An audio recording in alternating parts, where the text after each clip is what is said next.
Fourth part.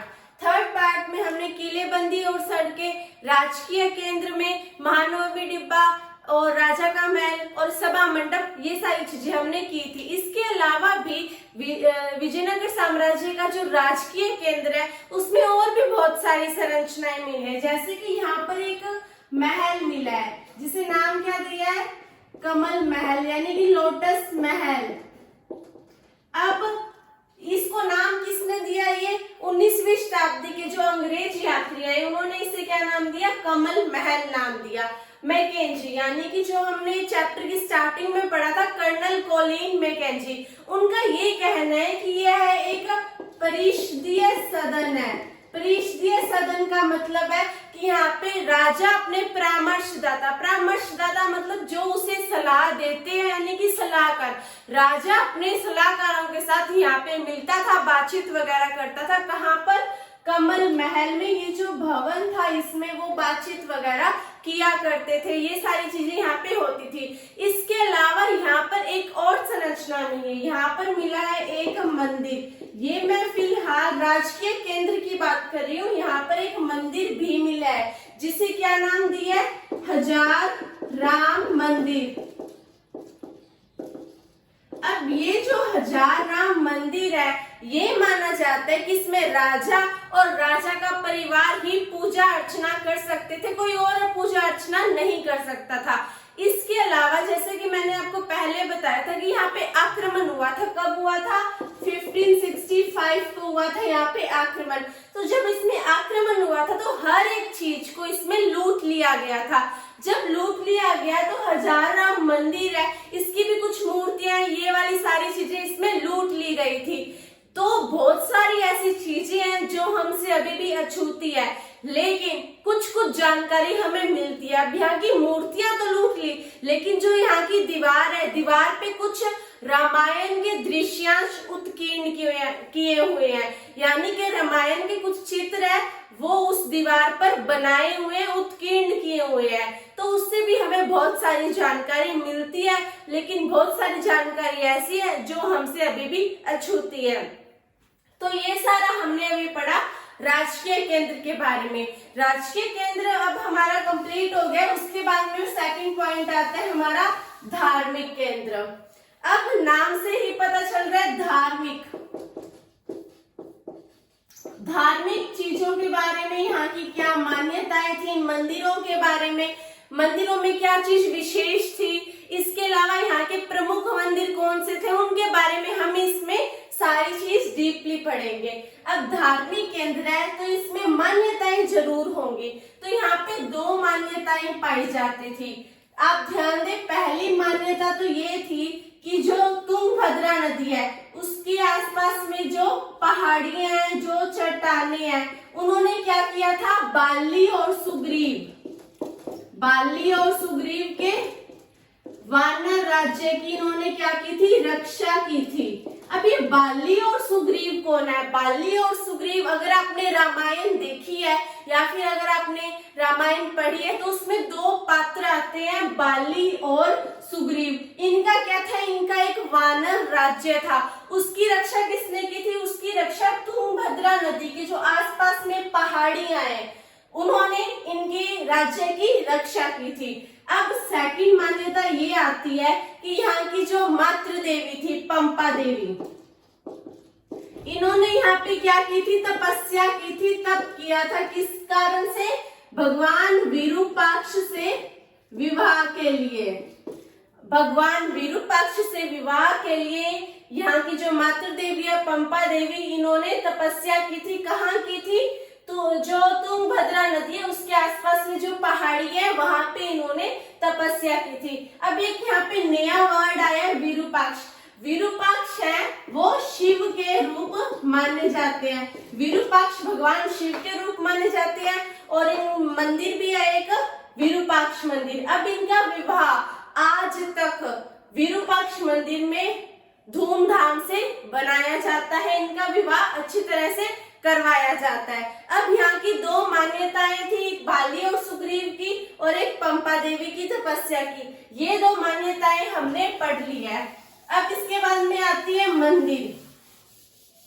अब यहाँ पे मंदिर निर्माण का एक बहुत लंबा इतिहास रहा है। यहाँ पे जितने भी वंश आए, जितने भी शासक आए, उन्होंने मंदिर निर्माण को बहुत ज्यादा प्रोत्साहन दिया। चाहे वो चालुक्य हो, होशियार हो, या फिर चोल हो, पल्लव हो, ये सारे ही हुए, इन्होंने मंदिर निर्माण को बहुत ज्यादा प्रोत्साहन दिया। क्योंकि अगर ये कहेंगे कि जो ईश्वर है, ईश्वर ने उन्हें उनके लिए चुना है, यानी कहने का एक अर्थ है, यदि राजा खुद को भगवान के साथ कनेक्ट करेगा, ईश्वर के साथ जोड़ेगा, तो जो प्रजा है, जो जनता है, वो राजा की हर एक बात को मानने लगेगी, उसमें भी उसकी आस्था बन जाएगी। क्योंकि जो प्रजा है, जो जनता है, वो ईश्वर में बहुत ज्यादा आस्था रखती होती है। इसलिए राजा या शासक कुछ ऐसा करता था, ईश्वर से उसे इस तरह से जोड़ता था। जोड़ने के लिए क्या करते थे, वो मंदिर के निर्माण को प्रोत्साहन देते थे, मंदिर बनवाया करते थे, उनमें दान दिया करते थे, ये सारी चीजें वो किया करते थे, ताकि जो प्रजा है वो उसकी हर एक बात मानने लग जाए। इसके अलावा जो मंदिर होते थे, वो शिक्षा का एक महत्वपूर्ण केंद्र होते थे। जैसे आज के टाइम में स्कूल में शिक्षा दी जाती है, वैसे उस टाइम में मंदिरों में शिक्षा दी जाती थी।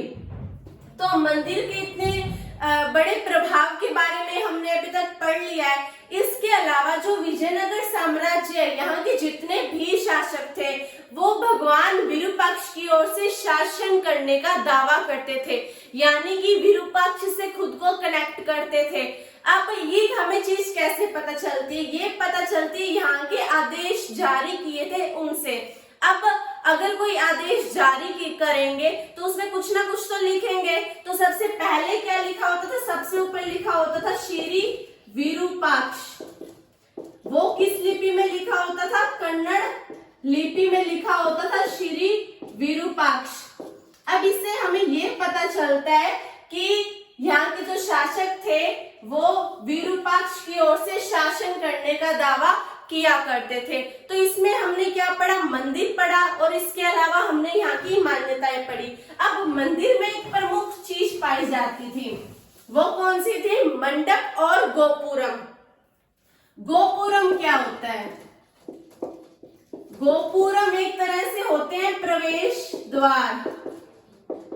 अगर आपने साउथ के मंदिर कहीं देखे हैं तो वो कुछ इस तरह से होते हैं, आगे से इनका प्रवेश द्वार कुछ इस तरह से होता है। जाने के लिए तो गेट बना होता है, लेकिन जो इनका प्रवेश द्वार होता है वो मतलब बहुमंजिली होता है, बहुत ऊंचा बना होता है, दूर से ही दिखाई दे जाता है कि यहाँ पे कोई मंदिर है। तो इस तरह से होते थे यहाँ के गोपुरम, इसे हम कहेंगे गोपुरम। जाने के लिए ये, और इसमें इस तरह से कलाकृति की होती थी, भगवान के चित्र उत्कीर्ण किए होते थे, मतलब डिजाइन्स वगैरह बने हुए होते थे, और जाने के लिए जगह होती थी। ये क्या कहलाएंगे, प्रवेश द्वार कहलाएंगे, यानी कि गोपुरम कहलाएंगे। अब ये साउथ के मंदिर में बहुत ज्यादा पाए जाते हैं। अब ये जो गोपुरम है, ये जिसने इन गोपुरम को बनाया है, यानी कि जो शासक है, उसकी ताकत को, उसके रुतबे को बताते थे, उसके रुतबे को दिखाते थे। अब आप पूछेंगे कि गोपुरम उसके रुतबे को कैसे दिखा सकते हैं। कहने का मतलब ये है कि जितना गोपुरम ऊंचा होगा, उसमें क्या होगा, उतनी ज्यादा तकनीक की जरूरत होगी, टेक्निक उतनी ज्यादा उसमें इस्तेमाल होगी। इसके अलावा कौशल, यानी कि जो श्रम है, वो भी उसमें बहुत ज्यादा लगेगा। इसके अलावा संसाधन, यानी कि इसको बनाने के लिए जिन जिन चीजों का यूज हुआ है, वो भी इसमें बहुत ज्यादा लगेगी, यानी कि संसाधन भी ज्यादा लगेंगे, तकनीक भी ज्यादा लगेगी, कौशल भी ज्यादा लगेगा, ये सारी चीजें इसमें ज्यादा लगेगी। यानी अगर कोई शासक बहुत ज्यादा ताकतवर होगा, वो ही इसे ज्यादा अच्छी तरह से ज्यादा ऊंचा बना सकता है। अगर कोई कम ताकतवर है तो वो इसे इतनी अच्छी तरह से नहीं बना सकता। तो यानी इससे ये पता चलता है कि शासक कितना ज्यादा ताकतवर है या कितना कम ताकतवर है। तो उसको पहचानने का क्या तरीका था, ये गोपुरम थे। इसके अलावा यहाँ पे मंडप भी है। अब जो मंडप है वो क्या होते हैं, जो गर्भगृह यानी कि जो देव स्थल है, उसके सामने जहाँ लोग इकट्ठे होकर पूजा अर्चना करते हैं, ईश्वर की स्तुति करते हैं, वो क्या कहलाएगा, वो कहलाएगा मंडप। अब गोपुरम और मंडप क्या है, ये तो मैंने आपको अच्छी तरह से समझा दिया है। या फिर हम पढ़ेंगे यहाँ के दो प्रमुख मंदिर। तो सबसे पहला मंदिर है विरूपाक्ष मंदिर। जो विरूपाक्ष मंदिर है, ये मैंने आपको पहले भी बता दिया कि विरूपाक्ष कौन थे, शिव के एक रूप माने जाते हैं।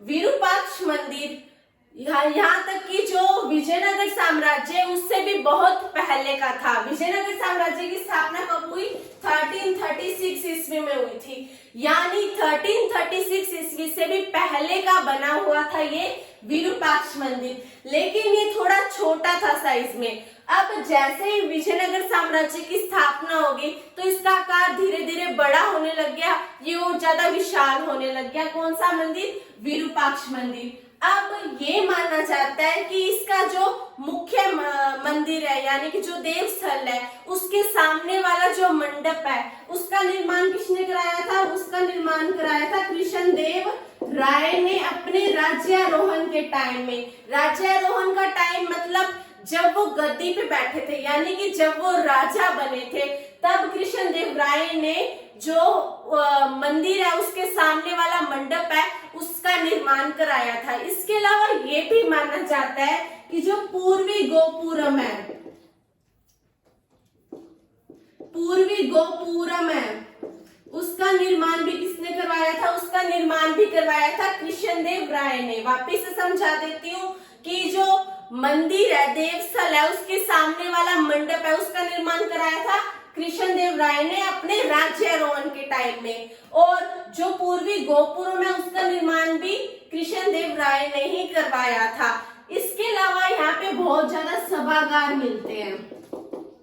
अब सभागार की अलग अलग भूमिका पाई जाती थी, यानी सभागार में देवताओं की मूर्तियां रखी जाती थी। इसके अलावा यहाँ पे संगीत होता था, नृत्य होता था, ये सारी चीजें होती थी। यहाँ पे देवी देवता का विवाह भी किया जाता था। जैसे कि मैंने आपको बताया कि जो यहाँ की मातृ देवी है पंपा देवी और विरूपाक्ष भगवान है, इन दोनों का विवाह हर साल धूमधाम से बनाया जाता है। तो इसी तरह से यहाँ पे विवाह भी करवाया जाता था और इन्हें झूला भी झुलाया जाता था, और इनके लिए एक अलग मूर्ति, एक अलग मूर्तियों की का यूज किया जाता था। मतलब जो देवस्थल में मूर्ति पड़ी है उसे ही हर जगह यूज नहीं करेंगे।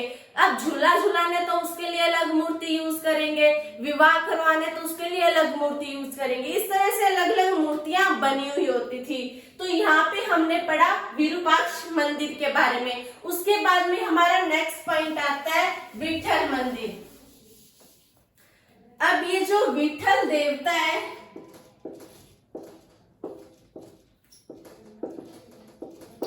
ये माने जाते हैं विष्णु के रूप।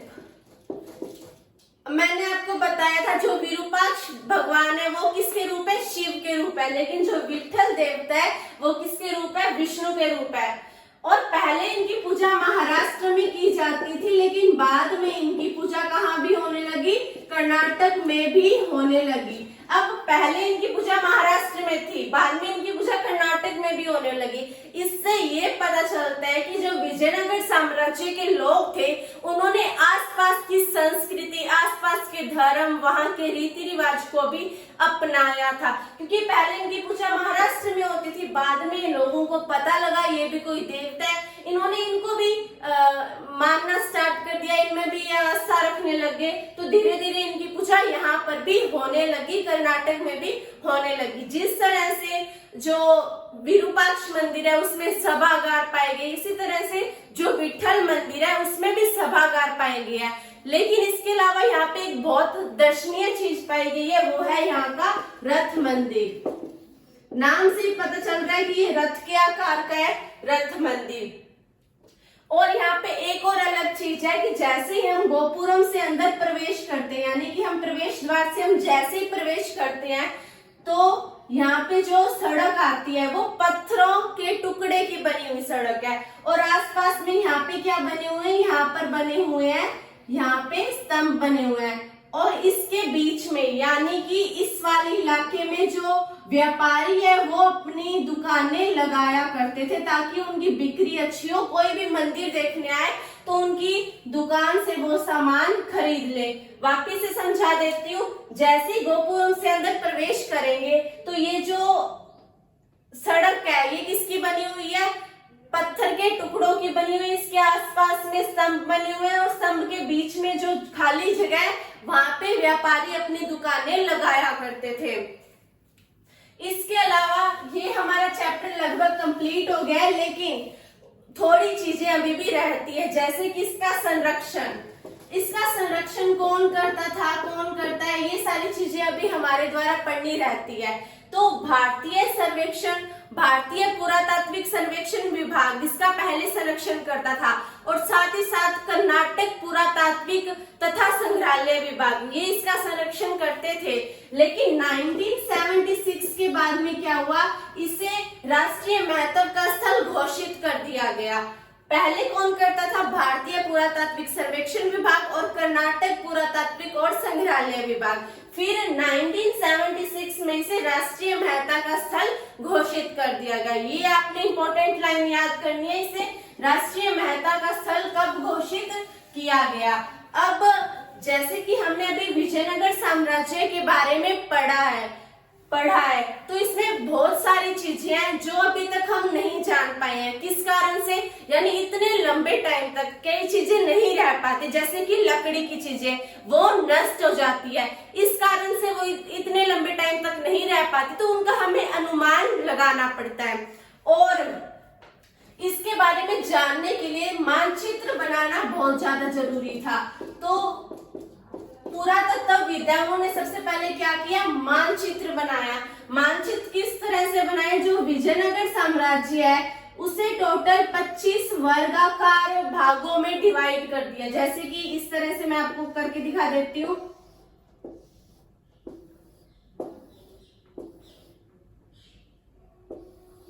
और इन्होंने उसके बाद में क्या किया, हर किसी को एक लेटर से शो कर दिया, यानी कि ABCDE इस तरह से आगे करके Z तक चलता रहा।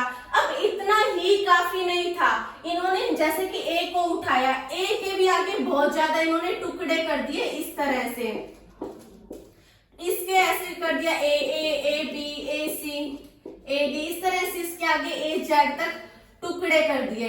और इतना ही काफी नहीं था, इसको भी आगे उठाया और इसके भी इन्होंने आगे टुकड़े कर दिए। जैसे कि मैं AA के पार्ट्स कर रही हूँ, ये small A small B small C small D small E, इस तरह से हर एक इलाके के इन्होंने छोटे छोटे टुकड़े किए।